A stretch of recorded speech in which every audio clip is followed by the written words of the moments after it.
Assalamualaikum warahmatullahi wabarakatuh. Waalaikumsalam warahmatullahi wabarakatuh. Alhamdulillahirabbil alamin wa bihi nasta'inu ala umuri dunya waddin. Asyhadu an la ilaha illallah wa asyhadu anna Muhammadan abduhu wa rasuluhu la nabiyya ba'dah. Qala Allah ta'ala fi kitabihil karim, a'udzu billahi minasy syaithanir rajim. Ya ayyuhalladzina amanu taqullaha haqqa tuqatih wa la tamutunna illa wa antum muslimun. Amma ba'du, fa inna asdaqal hadithi kitabullah wa khairal hadi Muhammad sallallahu alaihi wasallam wa syarrul umuri muhdatsatuha wa kullu muhdatsatin bid'ah wa kullu bid'atin dhalalah wa kullu dhalalatin finnar. Alhamdulillah, puji syukur kita panjatkan kehadirat Allah Subhanahu wa taala karena kita masih diberi kesempatan untuk bisa hadir di majelis ini dalam rangka kita saling bersilaturahim. Nomor satu itu yang paling penting, dan yang nomor dua tidak kalah pentingnya adalah kita sama-sama di sini thalabul ilmi, saling belajar, saling bermanfaat. Karena dengan belajar itulah kita bisa merubah hidup kita menjadi lebih baik. Dengan belajar kita menjadi hamba Allah yang semakin berkualitas. Apalagi yang kita kaji, yang kita pelajari adalah ayat-ayat Allah Subhanahu wa taala.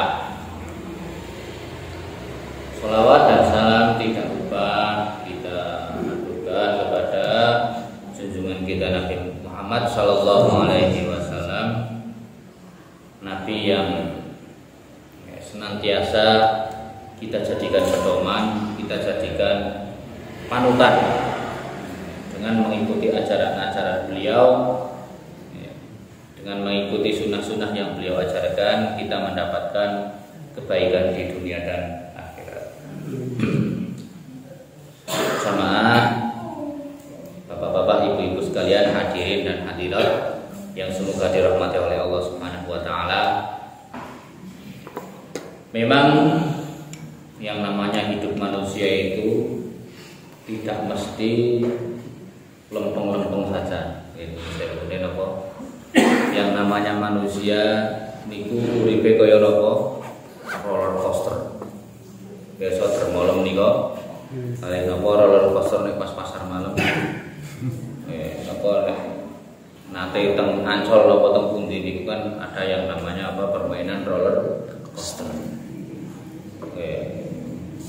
Kita naik ke wahana permainan, kadang naik jalannya datar, turun, jungkel, muter, kadang menanjak, kadang menurun, kadang muter-muter jalannya, cok ngasih apa, sing boten kuat mutah-mutah biasanya. Ngasih teler, mangkate bergas, baline napa teler. Gara-gara napa wahanane muter. Termasuk bangsane napa pasar malam itu kan cok wonten-wonten niku napa yang lain. Napa kita naik biang lala kan berapa putaran itu kadang kita posisi di bawah, nek teng ngisor ki rasane wah alhamdulillah ngisor pasar dhuwur ngalu-alu mateni temen dhuwur. Pengen rasane cepet-cepet nang ngisor rasane pengen cepet-cepet munggah penasaran. Itulah kehidupan manusia. Jamaah sekalian yang dirahmati oleh Allah Subhanahu wa taala. Hidup itu kadang merasa, dalam hidup ini kadang kita merasa wah alhamdulillah rezeki ini lancar, anak bojo padha rukun ngoten nggih. Kadang kita merasa alhamdulillah banyak orderan, alhamdulillah bisnisnya lancar, alhamdulillah duit kaya banjir, alhamdulillah kaya tsunami duit. Tapi di sisi lain kadang kita juga merasakan kadang duit kok seret. Biasanya sedina oleh 1.000 kan pecah-pecah 1.000 oleh 50.000 alhamdulillah misalnya. Kadang kita merasa seperti itu. Kadang kita juga merasa diuji, bojone rewel, jaluk gawe misalnya. Kadang kita diuji, anak kita kon sembahyang angel dan seterusnya. Begitulah ujian-ujian yang ada itu akan selalu mewarnai kehidupan kita. Belum lagi kita diuji dengan apa, misalnya oleh tangga sing ora pati kepenak, misalnya kita apa dipermuti, apalagi dinyinyiри. Kita punya apa sana iri, meri dan seterusnya. Itu semua apa? Ujian. Padahal kita sudah berusaha baik pada setiap orang. Kita berusaha baik pada termasuk pada tetangga kita sendiri. Kok yo misalnya tegelan temen kan. Nah, jadi apa, Allah Subhanahu wa taala niku terkadang tidak kurang memberikan kita itu ujian dengan 1001 cara. Kadang-kadang ketika kita diuji seolah-olah kita keluar dari zona nyaman menuju kehidupan yang keras, atau sebaliknya ketika ujian selesai kita mendapatkan nikmat seolah-olah kita ini masuk dalam kehidupan yang nyaman. Jadi dari zona nyaman masuk ke zona kehidupan yang keras, atau keluar dari zona kehidupan yang keras masuk zona kehidupan yang nyaman. Sebetulnya fenomena itu fenomena wajar. Allah Subhanahu wa taala itu sebetulnya sudah mewanti-wanti dalam Al-Qur'an. Allah Subhanahu wa taala berfirman dalam surat Al-Ankabut surat ke-29 ayat 1 sampai ayat 2. Allah berfirman, A'udzubillahi minasyaitonirrajim. Bismillahirrahmanirrahim. Alif lam mim ahasiban nasu ayyutraku ayyaqulu amanna wa hum la yuftanun. Alif lam mim ahasiban nas. Apakah manusia itu mengira ayyutraku, mereka itu dibiarkan begitu saja, ditinggalkan begitu saja. Ayyaqulu amanna, setelah mereka itu mengaku beriman. Wa hum la yuftanun, dan mereka tidak akan diuji. Allah Subhanahu wa taala sejak 14 abad, 1400 tahun yang lalu sudah mewanti-wanti. Apakah manusia itu mengira mereka dibiarkan saja setelah mengaku beriman? Nah, jadi kita ini mengaku orang beriman di hadapan Allah. Kita ini mengaku sebagai umatnya Rasulullah. Kita ini mengaku bersyahadat la ilaha illallah Muhammadur Rasulullah. Ketika kita sudah sanggup menyatakan diri sebagai seorang muslim, ketika kita sudah sanggup menyatakan diri sebagai orang yang beriman, Allah berfirman apa? Ahasiban nas. Di sini ada kata apa? Ahasiba. Ahasiba itu sebetulnya bentuk pertanyaan retoris. Jadi dalam bahasa Arab ada yang namanya bentuk istifham ingkari namanya. Apa itu istifham ingkari? Istifham itu kata tanya. Ingkari itu apa? Ingkari itu kata tanya yang mencegah kita, kata tanya yang melarang kita untuk berpikir sesuatu. Itu istifham ingkari. Kata tanya yang mencegah kita untuk apa? Kata tanya yang mencegah kita itu untuk tidak melakukan sesuatu. Jadi mengajak kita itu berpikir. Jadi seolah-olah Allah berfirman gini, janganlah manusia mengira. Janganlah manusia itu mengira kalau mereka itu akan dibiarkan begitu saja setelah mengaku beriman tanpa diberi ujian. Setiap dari kita punya ujian sendiri-sendiri. Jadi bisa dikatakan beda kepala, beda cobaan. Saya punya ujian, Pak Heri punya ujian, panjenengan Bapak Ibu sekalian juga masing-masing dari kita semuanya punya ujian sendiri-sendiri. Mungkin di antara kita ujiannya ada yang dalam masalah A, ada yang masalah B, masalah C, masalah D. Satu persatu kita pasti punya problem. Itu merupakan sunatullah yang berlaku pada manusia. Nah, berarti apa dari ayat ini? Dari ayat ini kita bisa menarik satu benang merah. Apa? Benang merah nomor 1.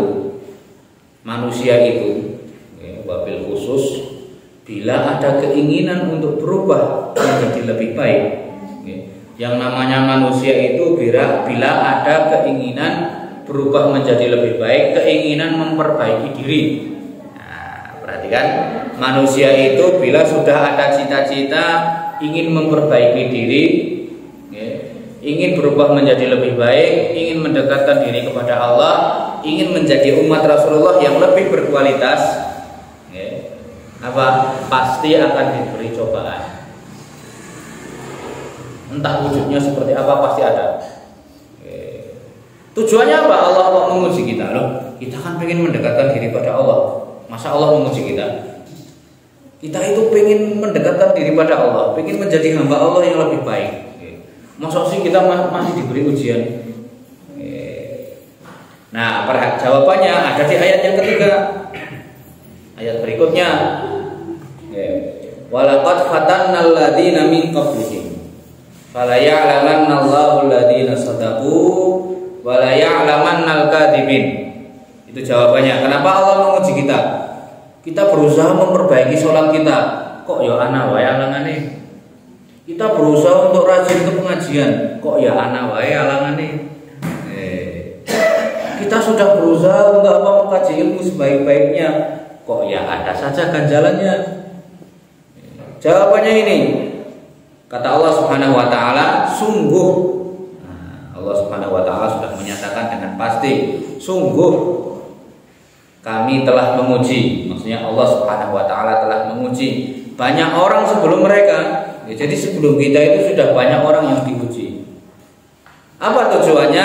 Ini sehingga akan tampak di mata Allah Subhanahu wa taala siapa yang imannya jujur dan siapa yang imannya dusta.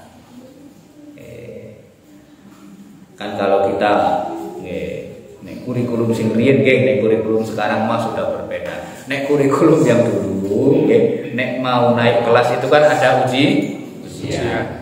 Nek ora lulus ya ora lulus temenan kan ngoten. Nggih. Nek seniki pun beda cerita. Nek zaman dulu kan seperti itu. Kita dites betul kalau mau dari SD misalnya kelas 1, mau naik ke kelas 2 kan ada tesnya. Nggak mungkin kita nyelonong aja dari kelas 1 pun rampung, selesai masuk kelas 2 tanpa tes, nggak mungkin. Kan ada tesnya. Ujian kenaikan kelas. Begitu juga dari kelas 2, 3 ke 4, 4 ke 5, 5 ke 6 sampai nanti kelas 6 kita 14 SMP. Itu semua ada apa? Tingkatan-tingkatan ujian. Semakin ke atas semakin berat. Berarti apa? Nek kita memang niat sekolah temenan, gitu. Kalau memang kita itu niat sekolah betulan, semakin sulit ujian kita tidak akan menyerah. Gimana? Kalau kita memang punya niat untuk sekolah, niat untuk sinau temenan, minta wong pinter temenan, semakin beratnya ujian kita malah semakin tertantang untuk bisa lulus. Yang wis rampung kelas 1 kudu bisa mlebu kelas loro. Kelas loro selesai harus bisa naik kelas 3. Kelas 3 selesai terus menerus sampai nanti kelas 6 harus bisa lulus SD masuk SMP misalnya. Untuk apa? Membuktikan kualitas kita ini loh. Saya ini bisa lulus sekolah, lulus SD, SMP, SMA dan mungkin kuliah dan seterusnya. Ini loh, saya ini adalah orang yang berkualitas. Saya bisa selesai sekolah. Misalnya, saya bisa lulus dengan nilai yang memuaskan. Ya begitulah Allah Subhanahu wa taala ketika menguji kita, ketika memberikan kita cobaan, nanti akan ketahuan siapa yang imannya jujur. Orang-orang yang imannya jujur itulah yang bisa melewati cobaan dengan baik. Orang yang imannya sungguh-sungguh, itulah orang yang akan lulus ujian di hadapan Allah. Nah nanti yang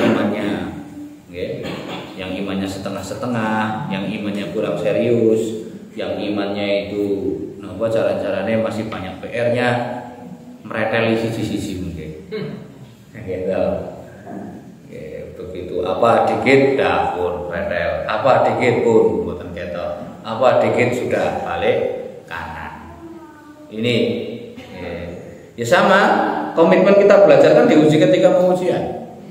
Ketika mau kenaikan kelas itu komitmen kita belajar. Nek mboten kuat temenan ya sudah putus sekolah, bubar.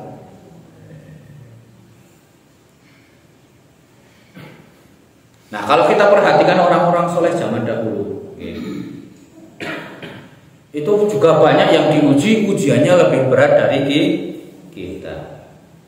Sehingga dari ayat ini mungkin kita lahir satu pertanyaan, apa hikmah Allah Subhanahu wa taala menguji kita selain agar iman kita itu menjadi bertambah kuat.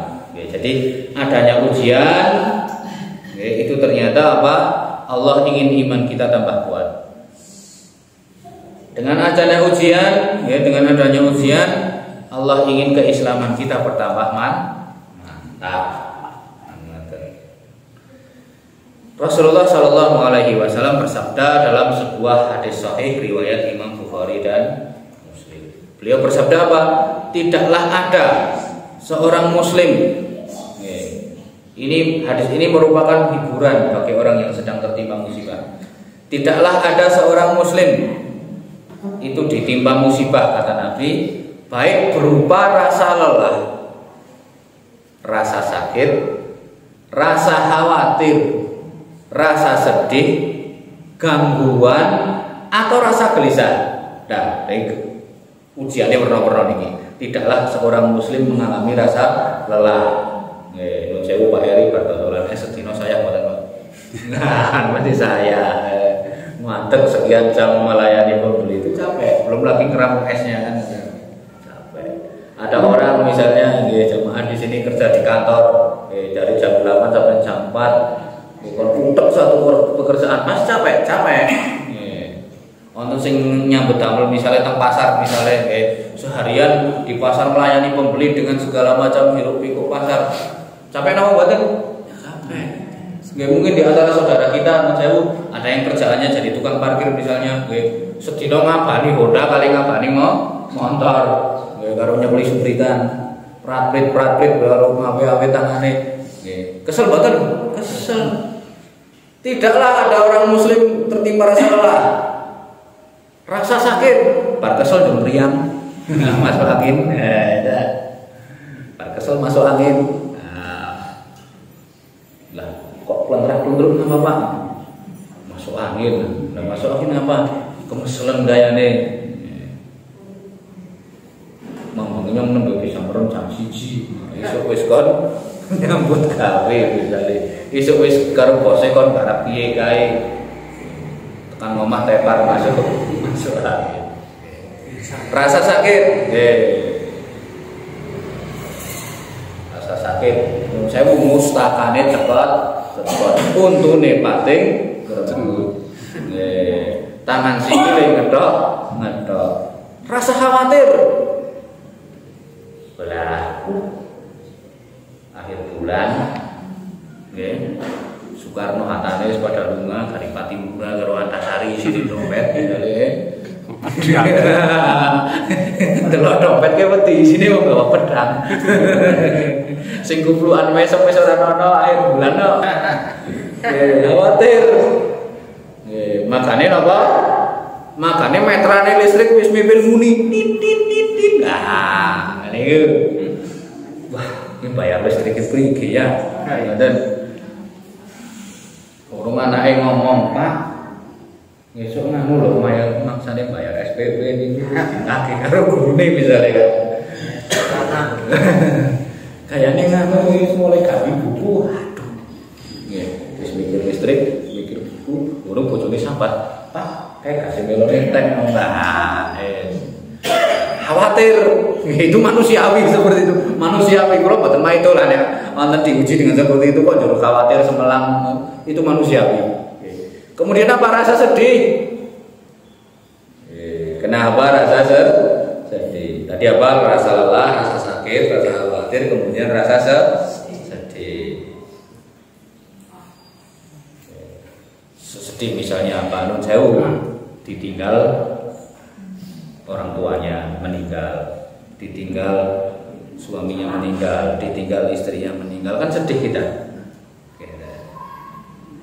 Termasuk sedih apa? Misalnya duit kita dipinjam tidak balik, kan sedih. Sing ditagih luwih galak timbang sing nah. Kan sedih kita rasane niku kaya apa? Kecewa kan. Atau gangguan atau rasa gelisah. Tidaklah seorang muslim mengalami hal-hal seperti itu. Bahkan sampai duri yang menusuknya keceprot. Ibarat kata keceprot apa susu ben. Tidaklah seorang muslim mengalami hal-hal tadi yang menyakitkan. Bahkan kalau keceprot apa susu ben. Kita keluar rumah modok sandalan, ora sandalan, ora sepatunan, modok nyeker ngoten. Niate jalan-jalan, keceprot ri. Apa susu ben ri, keceprot paku. Apa kata Rasulullah? Melainkan, nah ini berita gembira bagi kita. Melainkan dengan hal-hal yang menyakitkan tadi, Allah akan mengampuni dosa-dosanya. Allah akan mengampuni dosa-dosanya. Modal susu ben kali keceprot, dosa kita diampuni. Gitu. Melainkan Allah akan mengampuni dosa-dosanya. Ning modal susu ben karo keceprot. Ning sapa sing turun keceprot kan gitu. Jadi bergembiralah. Jamaah sekalian yang dirahmati oleh Allah Subhanahu wa taala, bergembiralah bagi kita. Kalau kita ini diuji oleh Allah Subhanahu wa taala, tandanya Allah sayang pada kita. Tandanya Allah Subhanahu wa taala ingin dosa kita itu gugur, ingin dosa kita itu habis, ingin dosa kita itu dihapus semuanya.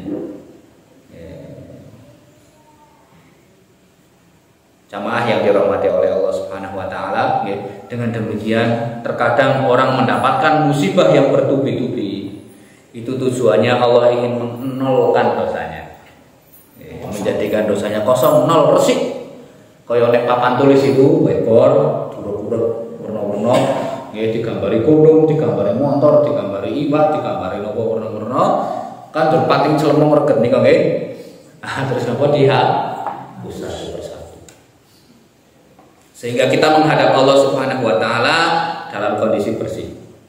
Tidak punya dosa. Lah pun kita itu menghadap Allah dalam kondisi bersih, tidak punya dosa, tidak punya kesalahan, namun gari nopo, gari mlebu swarga ta.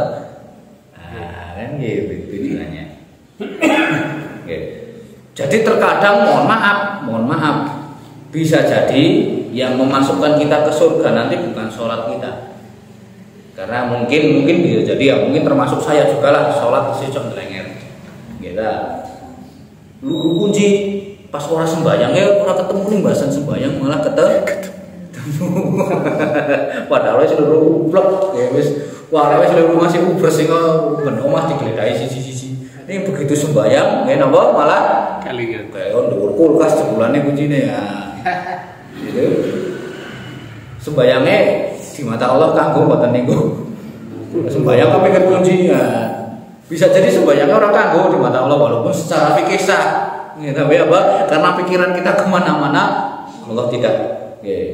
Sholat kita yang apa? Bisa jadi bukan sholat kita yang menyelamatkan kita, bukan sedekah kita yang menyelamatkan. Bisa jadi karena kita bisa jadi termasuk saya sedekah cok kecampur riya kan bisa aja kita tidak kerasa.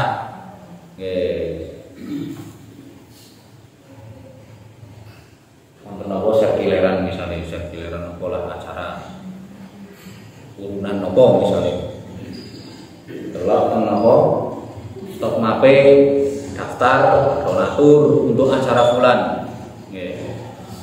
Liane apa kita membaca daftarnya sambil telepon, Mas umumnya pada nyumbang pira? Semanten rata-rata do nyumbang 20.000. Kene arep nyumbang 10.000 niku isin rasane ora penak. Pada 20 kowe lah. Niate napa? Niate wis ora enak. Bisa jadi bukan sedekah yang memasukkan kita ke surga. Tapi apa? Bisa jadi yang memasukkan kita ke surga adalah kita sabar ketika mendapatkan musibah. Kita husnudzon kepada Allah ketika mendapatkan musibah. Kita ikhlas ketika apa? Mendapatkan musibah. Justru itu bisa jadi yang kita menjadikan kita masuk ke dalam surga. Diuji oleh Allah Subhanahu wa taala, kita sabar, ikhlas, kemudian kita mendekatkan diri kepada Allah, itu bisa jadi yang menjadikan kita masuk surga. Loh, kalau kita lihat para nabi, kita lihat para rasul, ujiannya juga wah pun apa? Kita tidak ada apa-apanya dengan ujian mereka. Rasulullah bersabda apa? Rasulullah Shallallahu Alaihi Wasallam bersabda, sesungguhnya kata Nabi, manusia yang paling berat cobaannya adalah para nabi. Asyadun nasi balaan al anbiya summal amsal fal amsal. Dalam riwayat lain dikatakan inna asyaddan nasi balaan al anbiya summal amsal fal amsal. Yubtala ar-rajulu ala qadri dinihi.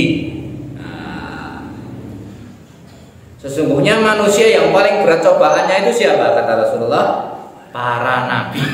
Itu manusia yang paling berat cobaannya adalah para nabi. Kemudian kata Rasulullah, setiap orang akan diuji berdasarkan tingkat keimanannya. Seorang akan menghadapi berat atau ringannya ujian berdasarkan tingkat imannya. Barang siapa memiliki iman yang kuat, bisa jadi cobaannya juga akan semakin kuat. Barang siapa memiliki iman yang lemah, bisa jadi cobaannya yang ringan. Manusia akan selalu diberi cobaan. Nah, ini sebagaimana yang saya katakan tadi. Kata Nabi apa? Manusia akan selalu diberi cobaan sampai seluruh dosanya gugur. Manusia akan senantiasa diberi cobaan sampai dosanya gugur. Dan ia berjalan di muka bumi, sampai bertemu Allah Subhanahu Wa Taala, tidak punya satu dosa pun.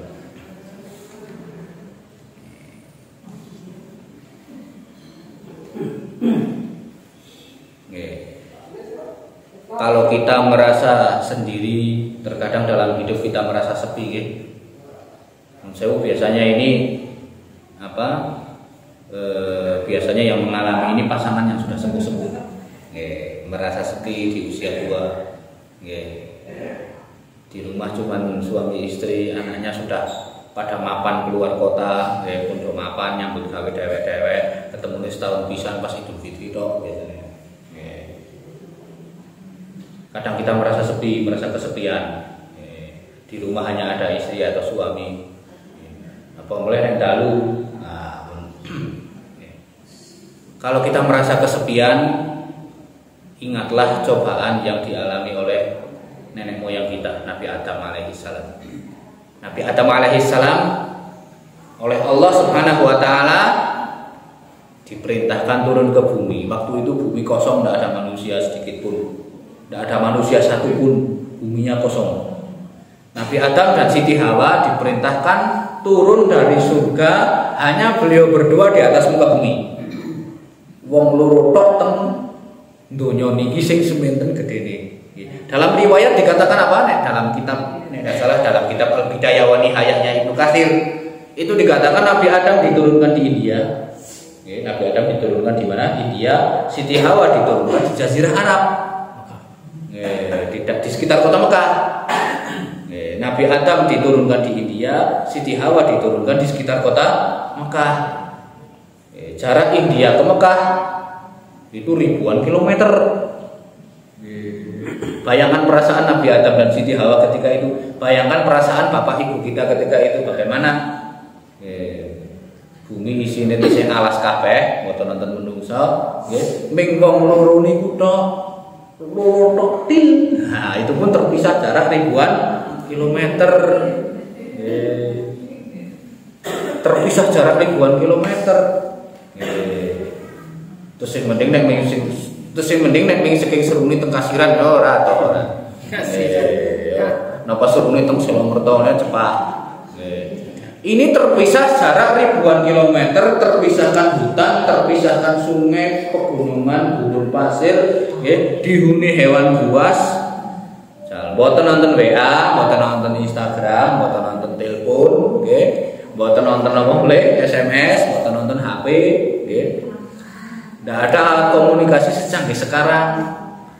Mboten nonton listrik, ayo. Nek bengi peteng, nek awan panas. Kalau kita main enak zaman sekarang kan misalnya yang sepuh-sepuh kangen putu kan tinggal pencet aja telepon VCS gitu. Apa? Video call seluler kan gitu nih. Video call apa? Seluler.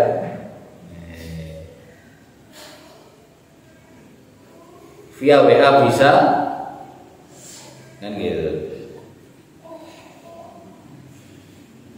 Wis weruh wajahe putrane, wis weruh wajahe putune kan enggak ada. Enak. Akan tetapi apa? Nabi Adam alaihi salam bisa melewati itu semuanya. Nabi Adam alaihi salam bisa melewati itu semua sampai akhirnya Allah mempertemukan beliau dengan Siti Hawa. Tapi kan itu melalui proses bertahun-tahun. Le nopo? Ya ibarat kata ya nek le luru niku carane nek orang zaman sekarang ya kaya wong jempet niku nggih. Lah nggih kan ndak nonton anu kok, nonton alat komunikasi. Yang ini lari ke yang ini ke sini, yang ini ke sana, akhirnya ketemu atas izin Allah. Belum lagi apa Nabi Nuh. Kalau kita punya anak pelem, punya anak tambeng, nangel catur, nangel dinasehati, kita ingat kisah Nabi Nuh alaihi salam. Kita mengingat apa kisah Nabi Nuh alaihi salam. Nabi Nuh itu apa? Punya 4 anak, yang 3 mau beriman, yang 1 tidak mau beriman. Yang 1 ini apa? Terus merintangi dakwah bapaknya. Bapaknya berdakwah selalu dihalangi, selalu dirintangi.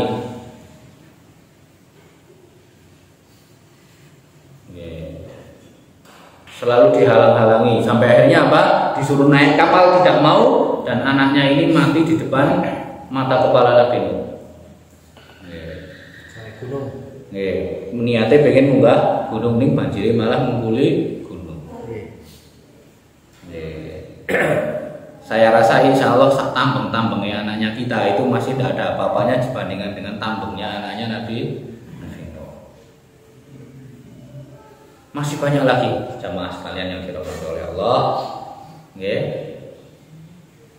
Ujian-ujian berat yang dialami oleh para nabi. Termasuk apa? Nabi Yusuf itu termasuk nabi yang ujiannya berat. Nah, dicemplung ke sumur kali kakangane. Tidak salah apa-apa, tidak punya salah. Tahu-tahu apa? Suatu hari diajak pergi kakaknya, saudara-saudaranya yang lebih tua. Terus kemudian apa? Dicekel, ditangkap dan dimasukkan ke dalam sumur. Kemudian dientas dari sumur, sing entas pun wong liya didol sebagai apa? Budak kan gitu. Belum lagi apa? Nabi Yunus diuji di perut ikan paus.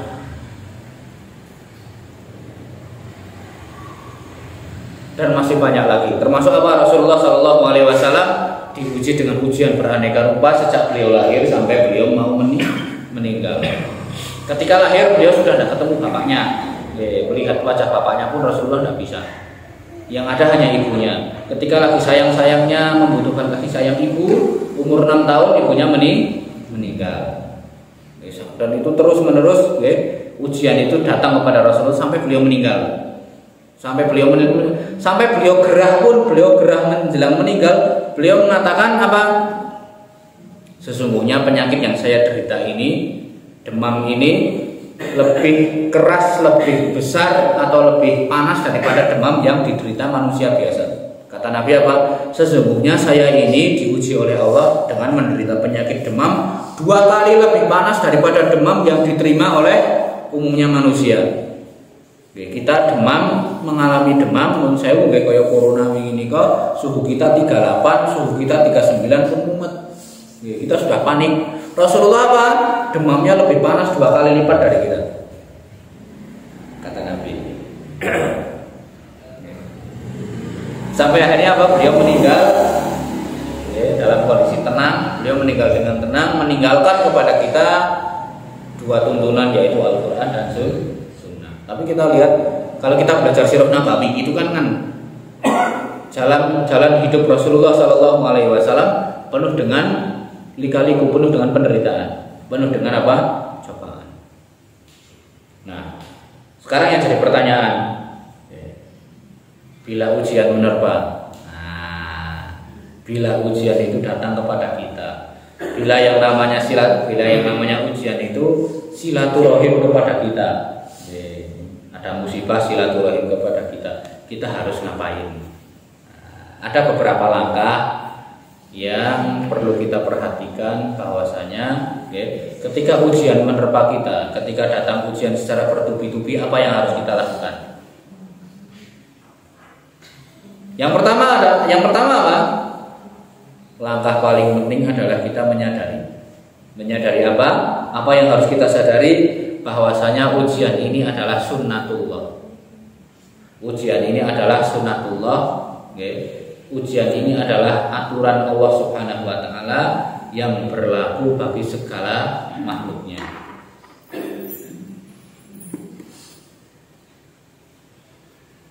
Allah berfirman dalam sebuah ayat yang sering kita dengar, walanabluwannakum bisyai'in minal khaufi wal ju'i wa naqsin minal amwali wal anfusi was samarat wa basyiris sabirin alladzina idza asabatuhum musibatun qalu inna lillahi wa inna ilaihi raji'un ulaika alaihim shalawatun min rabbihim wa rahmah wa ulaika humul muhtadun. Ini ayat yang sering kita dengar nek pas untuk seribahan gitu nih. Allah berfirman apa? Walanabluwannakum. Nah, di sini ada apa? Ada lam taukid dan nun taukid. Walanabluwannakum. Nah, itu ada lam taukid dan nun taukid. Maksudnya apa? Allah berfirman, kami betul-betul akan menguji kalian. Dengan apa? Dengan rasa takut, kelaparan, kekurangan harta, keseripahan, gagal panen dan seterusnya. Wa basyiris sabirin.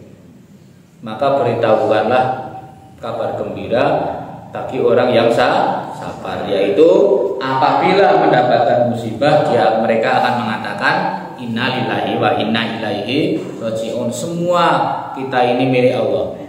Tubuh kita milik Allah, darah daging kita milik Allah, tulang kita milik Allah, nyawa kita milik Allah, harta kita milik Allah, dititipkan kepada kita. Allah sendiri sudah berfirman akan menguji kita semuanya. Nah, kalau kita memiliki kesadaran seperti itu, kalau kita sadar kalau memang ujian ini memang datangnya dari Allah, ujian ini memang sunnatullah, Allah pasti akan menguji kita, itu kita akan lebih tenang dalam menghadapinya. Karena kita akan menyadari bahwasanya la yukallifullahu nafsan illa wus'aha.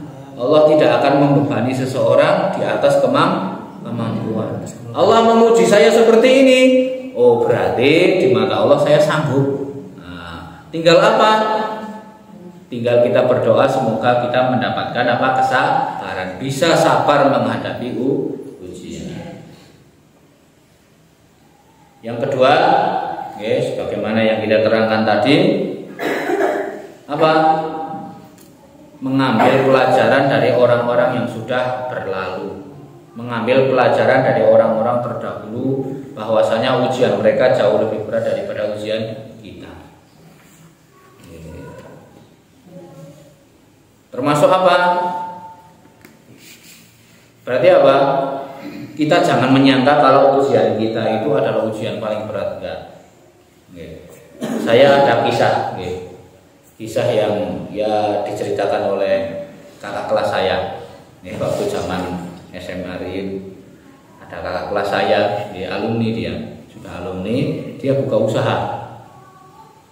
Usahanya bangkrut, qadarullah, dia terlilit utang sampai 1 miliar. Usahanya bangkrut, qadarullah, beliau terlilit utang sampai 1 miliar. Di mata beliau saat itu, beliau cerita, di mata beliau saat itu seolah-olah beliau itu orang yang ujiannya paling besar di dunia. Sampai akhirnya beliau sholat di suatu masjid. Setelah sholat beliau itu berzikir. Setelah berzikir, kok di sebelahnya kayak ada orang ikut berzikir juga. Salaman, kenalan. cerita bla bla bla bla bla bla. Mas, jangan kok bisa sampai masjid ini. Nggih Mas, saya di sini sedang menenangkan diri. Saya punya utang 1 miliar gara-gara usaha saya bangkrut. Nah, orang yang tanya ini ngomong, mending jangan utang 1 miliar, aku 2 miliar. Mending jangan utang separuh pulau 2 kali lipat. Sejak itu dia berpikir, berarti di dunia ini masih banyak orang yang ujiannya lebih berat daripada saya. Di saat itulah dia akhirnya mau bangkit. Dia mau bangkit atas izin Allah. Dan sekarang alhamdulillah dia utangnya sudah lunas. Jadi dengan kita melihat apa yang terjadi pada diri orang lain ternyata lebih berat dari kita, jadi kita termotivasi. Kadang-kadang seperti itu. Motivasi itu kita dapatkan manakala kita membandingkan kondisi kita dengan orang lain yang lebih berat dan lebih sulit. Makanya Rasulullah bersabda apa? Kalau masalah dunia, lihatlah orang yang nasibnya lebih buruk daripada kalian. Ini urusan akhirat, lihatlah orang yang ibadahnya lebih baik. Tapi untuk urusan dunia, lihatlah orang yang nasibnya lebih buruk. Karena di situ nanti kita akan muncul rasa syukur dan rasa motivasi. Yang ketiga, berusaha untuk ridho terhadap takdir Allah. Nah, ini yang paling penting.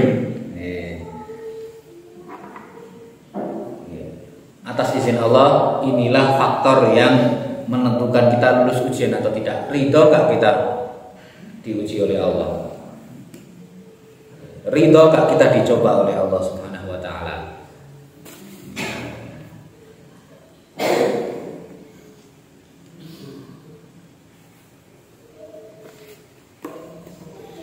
Karena apa? Jamaah sekalian yang dirahmati oleh Allah Subhanahu wa ta'ala, kalau kita diuji oleh Allah Subhanahu wa ta'ala dan kita merasa ridho, nah disinilah dalam hadis dikatakan apa? Bila Allah menguji seseorang, apa? Faman rodiya falahu ar-ridho, wa man sakhita falahu as-sukhtu. Kata Nabi apa? Bila Allah itu menguji hambanya, bila hambanya itu ridho, Allah akan meridhoi dia. Ketika hambanya itu sudah mulai ridho dengan musibah yang dia dapatkan, Allah akan balas meridhoi dia. Akan tetapi bila hambanya ini tidak ridho, maka apa? Allah yang akan memberikan murka. Yang keempat, langkah kita dalam menghadapi musibah selalu berbaik sangka kepada Allah. Seperti tadi kita katakan, Allah Subhanahu wa ta'ala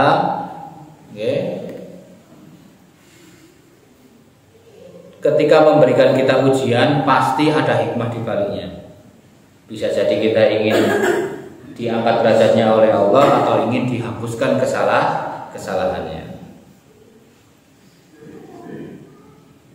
Nah, kalau sudah begitu, yang kelima apa? Mengharapkan pahala dari Allah. Semoga dengan adanya musibah, ujian, nah itu menjadikan pahala kita kepada Allah bertambah. Berarti apa? Orang yang mendapatkan musibah, kemudian kok dia malah mengharap pahala dari Allah? Berarti apa? Dia sudah mendapatkan pahala besar tanpa harus beramal. Ibarat kata ongkang-ongkang tapi dapat pahala. Yang meskipun harus korban perasaan, tidak masalah. Tapi apa? Terakhir, sebelum kita tutup,